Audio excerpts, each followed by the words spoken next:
दोस्तों, नमो बुधाय, जय भीम, जय पेरियार। मेरा नाम सतीश बौद्ध है। आज फिर से आप सभी के बीच में उपस्थित हुआ हूँ। हुआ यूँ, एक जंगल था। उस जंगल में एक नदी बहती थी और उस नदी में कछुआ रहा करता था। बड़ा ही मेहनती था, कर्मठ था, ईमानदार था।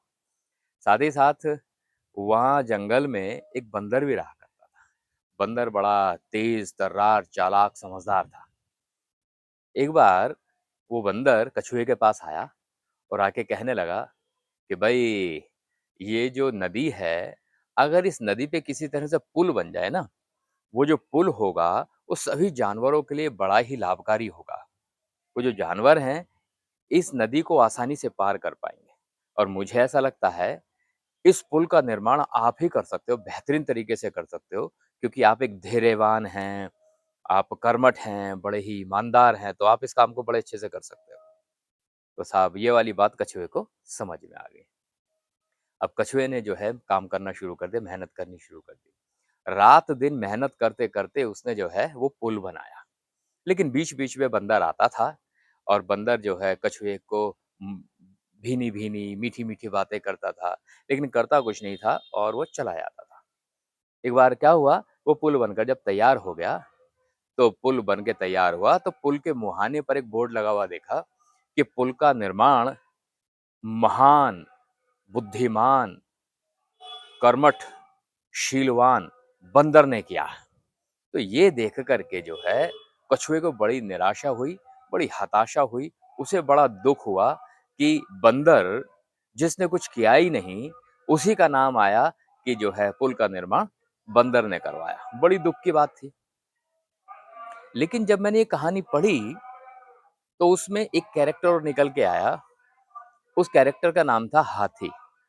वो हाथी आया, हाथी ने आकर के जंगल के सभी जानवरों को बताया कि असल में ये जो काम हुआ है, ये काम कछुए ने किया है। ये काम बंदर ने नहीं किया। तब कहीं जाके जंगल के जानवरों को ये पता चला कि असल में काम किसका था।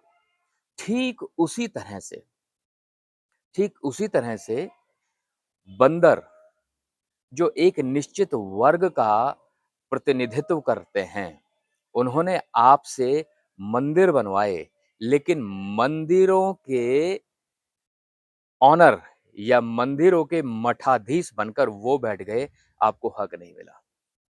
खेतों में काम आपसे करवाए, लेकिन खेतों के मालिक बनकर वो बैठ गए, आपको कुछ नहीं मिला। कुएँ, नहरें आपसे खुदवाई, लेकिन कुओं के और नहरों के मालिक वो बन गए और आपको कुछ नहीं मिला।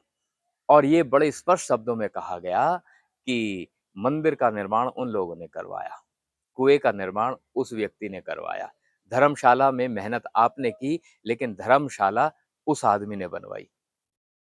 बात समझ में आ रही है?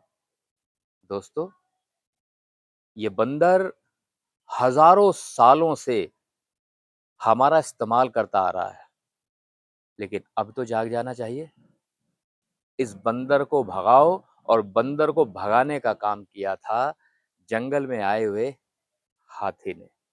और ये हाथी और कोई नहीं है, ये बाबा साहब डॉक्टर भीमराव अंबेडकर का नीला हाथी है, जो शेड्यूल कास्ट फेडरेशन से शुरू होकर के आरपीआई से होकर के हमारे बीच में आया। हमें इस संबंध में गंभीर चिंतन करना पड़ेगा और हाथी की बात को स्वीकार करनी पड़ेगी और हमें अपनी क्षमता पे विश्वास करना पड़ेगा, बंदर के चंगुल से बचना पड़ेगा। मैं उम्मीद करता हूँ कि आपको मेरी बात ज़रूर समझ में आई होगी। इन्हीं शब्दों के साथ मैं सतीश बौद्ध आप सभी से विदा लेता हूँ। फिर किसी और बेहतरीन कहानी के साथ आपके बीच में रहूँगा। तब तक के लिए जय भीम, जय पेरियार।